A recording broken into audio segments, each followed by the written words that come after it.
पिछले एपिसोड में आपने देखा कि हम पापा के साथ भागकर हवेली आए। गुरुकाल कारवीर के पास गया और कहा कि वो बल से नहीं छल से लड़ेगा।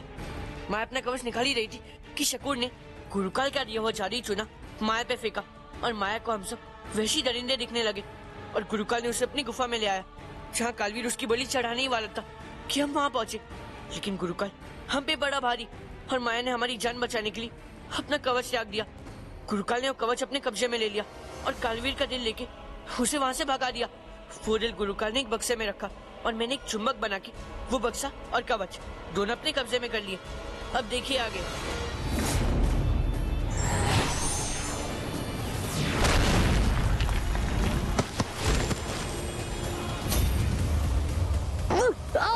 मेरे पैर आराम से। अगर कवच गुरुकाल के हाथ में आ गया तो उसे हराना नामुमकिन हो जाएगा।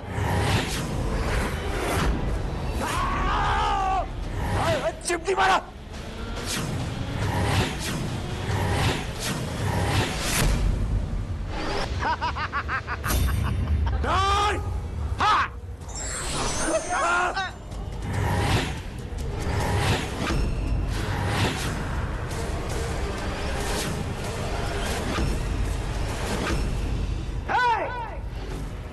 बहुत कर ली गुलामी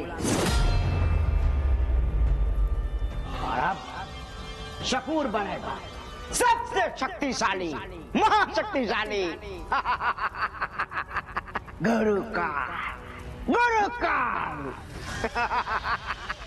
अब से मैं हूं तेरा आका और तू मेरा गुलाम।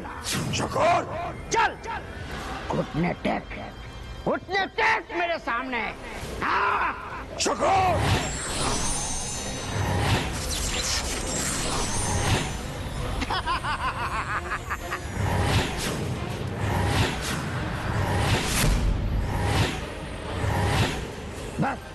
बस कर गुरुकाल। अब तू क्या, तेरा वो सरदार जो गुरु घंटाल है ना, वो भी शकूर का कुछ नहीं बिगाड़ पाएगा, कुछ भी नहीं।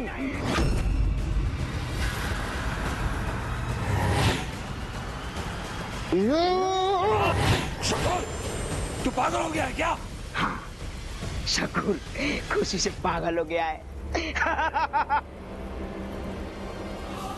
अब देख तेरा कैसे बजाता है ये शकूर अंटे पे बंटे का संता।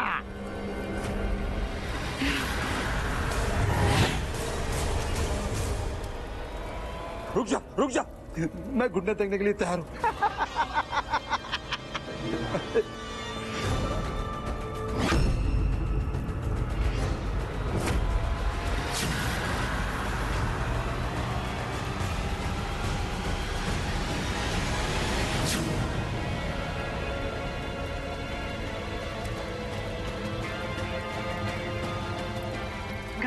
इनका झगड़ा चलने दो, फिर हम लोग यहाँ से निकलते। हाथ आगे कर।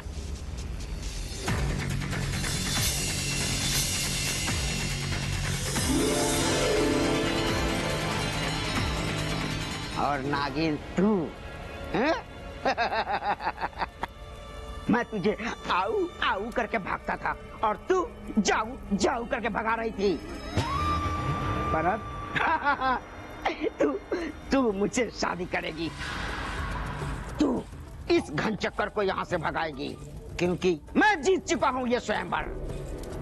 तो तुझे क्या लगता है शकूर, तू शक्तिशाली हो गया तो कुछ भी करवा लेगा? हाँ, मैं तुझसे शादी नहीं करूंगी और ना ही मैं तुझसे डरूंगी। हाँ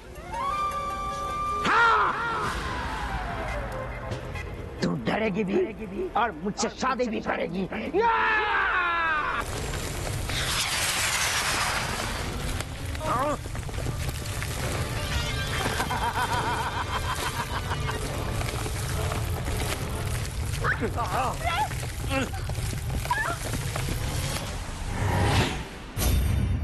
सॉरी अभी विशु, पता नहीं मुझे क्या हो गया था। मेरे अंदर इतनी बुराई की शक्ति आ गई थी कि मुझे कुछ समझ नहीं आ रहा था। मैं इतनी बुरी हूँ। I am sorry. माया, बुराई कुछ में नहीं है, उस कवच में थी और तू उस शादी कवच के वश में थी और तेरी कोई गलती नहीं है। हाँ, जो हो गया वो मत सोच, अब आगे क्या करना है वो सोचो। अब ये सोचो कि हम जादुई कवच को नष्ट कैसे करेंगे। विशु तू फिर से भूल गया। ध्यान पंडित जी ने मैं बताया था कि उस कवच को नष्ट करने का तरीका हमें बिजली से मिलेगा। ओए, भूला मैं नहीं, भूल तो गया। अब कवच हमारे पास नहीं, उस शकूर के पास है। अगर हम लोग कवच को बिजली के पास नहीं ला सकते तो हम लोग बादलों के तूफान को कवच के पास तो ला सकते हैं ना। पर ये होगा कैसे?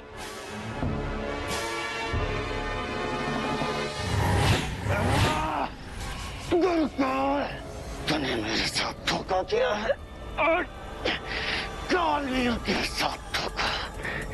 तूने भले ही मुझे कमजोर करने के लिए मेरा दिल निकाला, लेकिन तुझे नहीं पता कि कालवीर क्या कर सकता है। तुमने सही कहा कालवीर, गुरुकाल नहीं जानता, लेकिन हम जानते हैं कि तुम क्या कर सकते हो। तुम लोग यहाँ कैसे पहुंचे? सिपाहियों,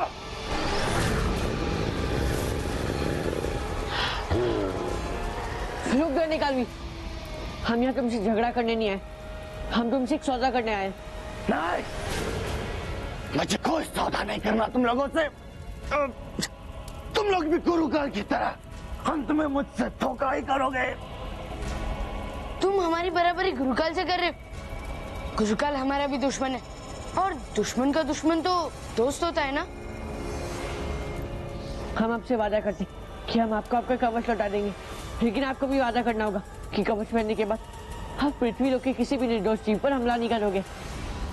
लेकिन मैं तुम लोगों पर भरोसा क्यों करूं? अगर तुम लोगों के भी दिल में चोर हुआ तो? हमारा दिल साफ है, लेकिन अगर आपको यकीन नहीं है तो अपने दिल से ही पूछ लो। विशु,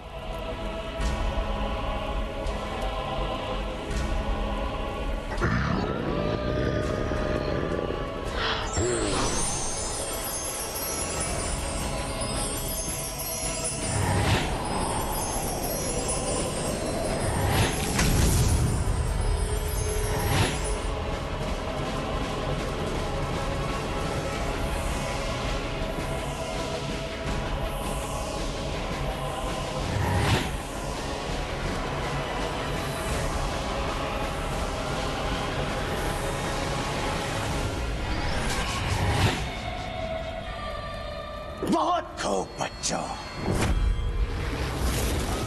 मुझे सौदा मंजूर है। बेवकूफ बच्चों, एक बार मुझे वो जादुई कवच मिल जाए, फिर देखो मैं तुम्हारा और तुम्हारी धरती लोक का क्या हश्र करता हूं। बताओ क्या करना है। मेरे पास एक प्लान है। बच्चे, तुम लोग जो कुछ करना चाहते हो वो बहुत कठिन है। जादुई शक्ति से मौसम को बदलना इतना आसान नहीं है। पर महागुरु जी, बादलों से गिरी बिजली से उस कवच को नष्ट किया जा सकता है। आज अमावस्या की रात है, शाम भी होने वाली, और अगर सूर्यास्त होने से पहले हमने उस कवच को नष्ट नहीं किया तो उस कवच को फिर कभी नष्ट नहीं किया जा सकता है। ठीक है, मुझे प्रकृति के नियमों को बदलकर बिन मौसम बिजलियां गिराने के लिए महामेघ यज्ञ करना होगा, और किसी कारणवश ये यज्ञ संपूर्ण नहीं हुआ तो अगले 1 महीने तक मैं ये यज्ञ नहीं कर पाऊंगा। आप चिंता मत कीजिए महागुरु जी, आप यज्ञ की तैयारी कीजिए और हम यज्ञ की रक्षा करेंगे।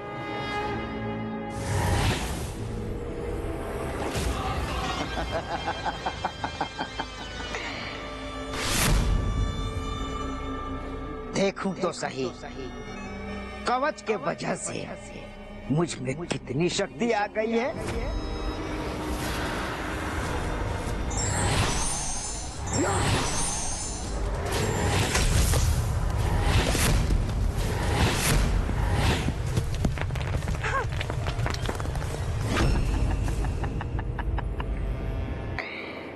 अभी तो ये शुरुआत है गुरुकाल, अब देख आगे आगे होता है क्या। बहुत जुल्म कर लिए तूने इस छोटे से नन्हे से शकूर पे, अब तेरे हर अत्याचार का बदला लेगा ये शकूर। अब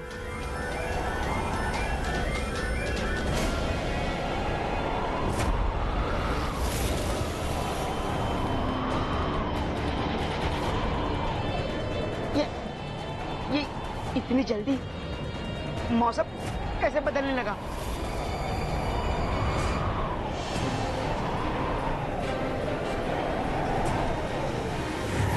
कितनी अजीब सी बात है कि मौसम ऐसे अचानक से कैसे बदल गया। लगता है तूफान आने वाला है। बच्चे बच्चे कहाँ हैं?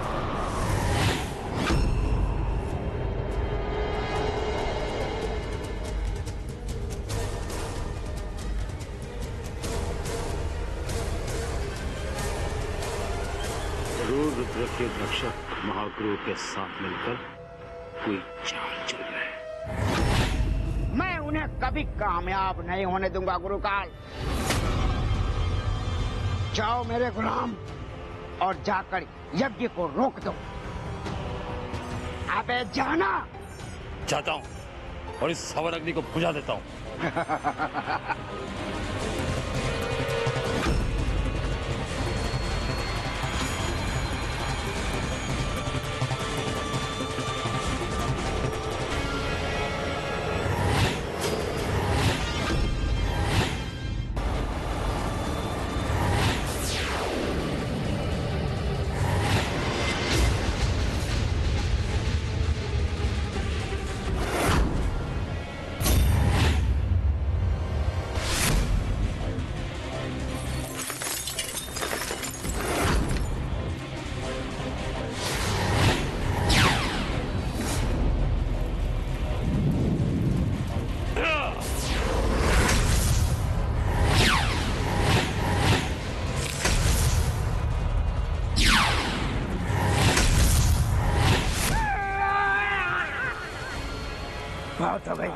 बहुत हो गई नौटंकी।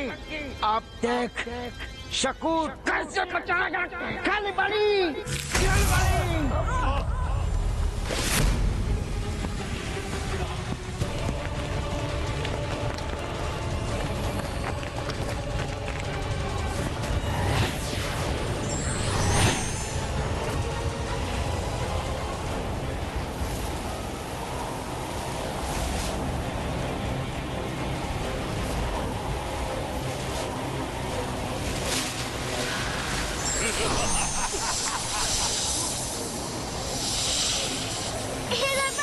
मेरे बहुत सारे बन जाए।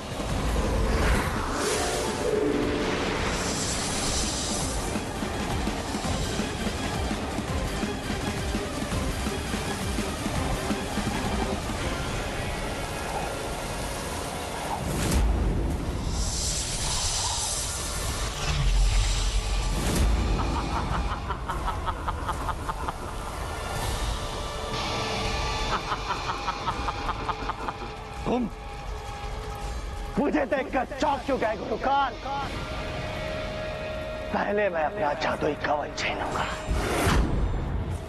फिर उसके बाद तुझसे अपने धोखे का बदला लूंगा। तुझे तो मैं तड़पा तड़पा कर मारूंगा।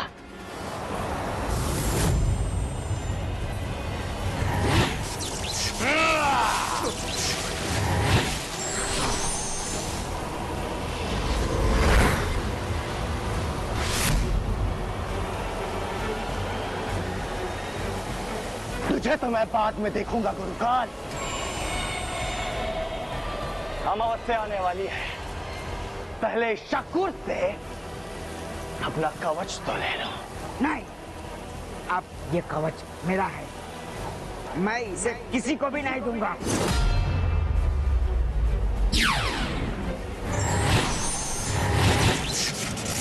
क्रीम क्रीम क्रम पट। ओ क्लीन क्लीन क्लीन क्लीन क्लीन। कवचम कुंडलम मंगलम पट।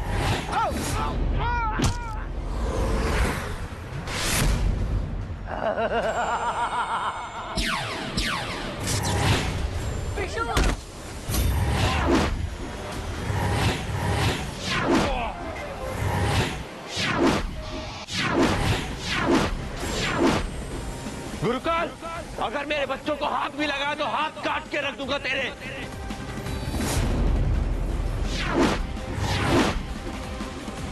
विशु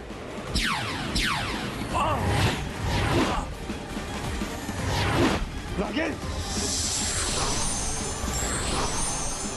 चलो भागते हैं यहाँ से। यहाँ चारों तरफ दुश्मन ही दुश्मन है। चल भाग।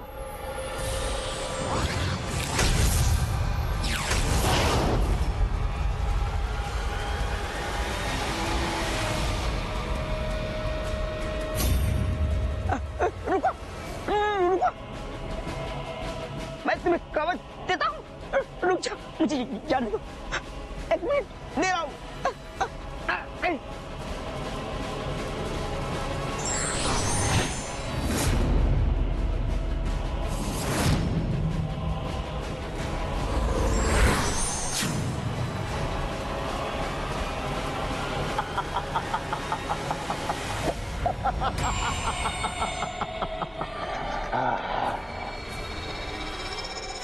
अब मुझे तेरी आगे कोई ताकत नहीं आ सकती।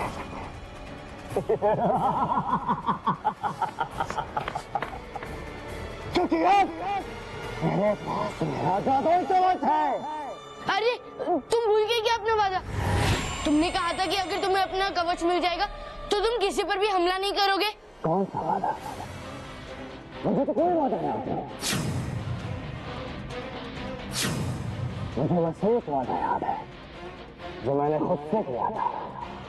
मुझे मेरा कवच मिलने पर मैं तुम सबको मौत के घाट उतार दूंगा।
इस कहानी की सीख किसी भी कमजोर इंसान पर बेफिजूल में अपनी शक्ति का प्रदर्शन वही करता है जो अंदर से बहुत खोखला और डरपोक होता है। शारीरिक शक्ति का होना बहुत जरूरी है, लेकिन इसका इस्तेमाल दूसरों के आंसू पोंछने के लिए करना चाहिए, दूसरों को रुलाने के लिए नहीं। दोस्तों याद रखिएगा, जिस पेड़ पर सबसे ज्यादा फल होते हैं वही पेड़ सबसे ज्यादा झुका हुआ होता है। वैसे हमें भी अपनी शक्ति का घमंड नहीं करना चाहिए।